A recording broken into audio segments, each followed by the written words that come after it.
Uses the life of a man who became Britain's first black part-time judge to look at anti-imperialist struggles around the world. It's called Just an Ordinary Lawyer.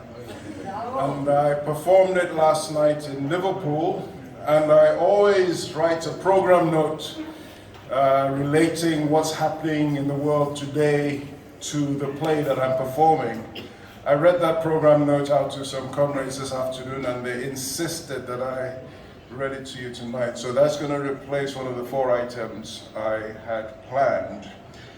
So this is based on yesterday's news, before we heard the even better news that Boris Johnson had resigned.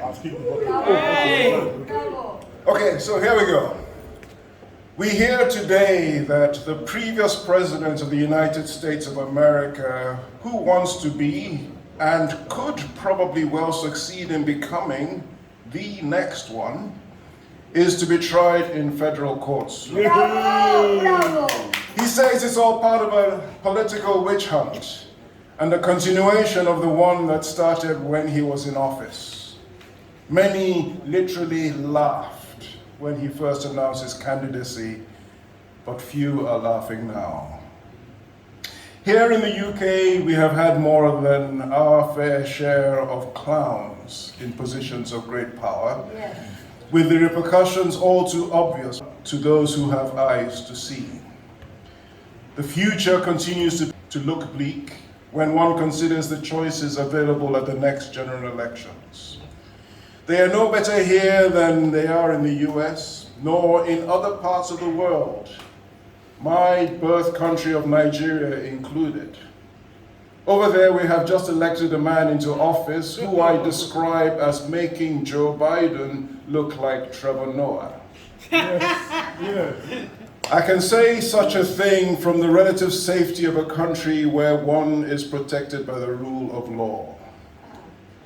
That last sentence was written with my tongue firmly in my cheek, because I appear before you today as a recently convicted criminal.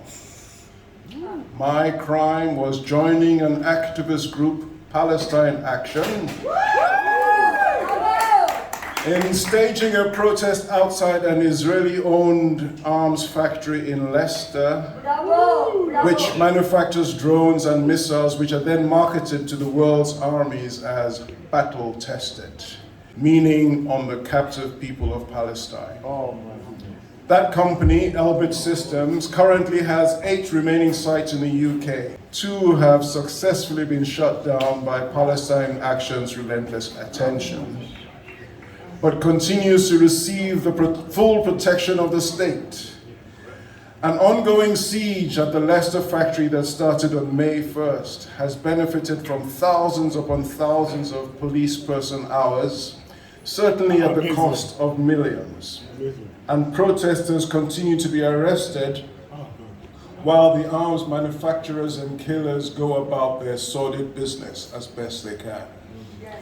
Meanwhile, Julian Assange remains quietly in prison and has recently lost another appeal against his extradition to the USA for exposing war crimes committed by Western governments. Shame on the United States. Many of the liberation fighters mentioned in this play spent time in prison.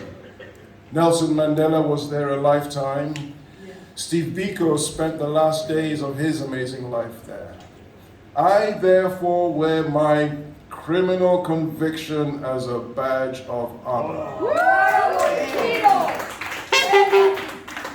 And I'm grateful, happy, and proud to be sharing these inspiring stories of resistance at the 50th anniversary of the Vauxhall Law Center, an organization which, unlike the arms of state that masquerade as organs of law and justice, truly serves and protects the most vulnerable in society.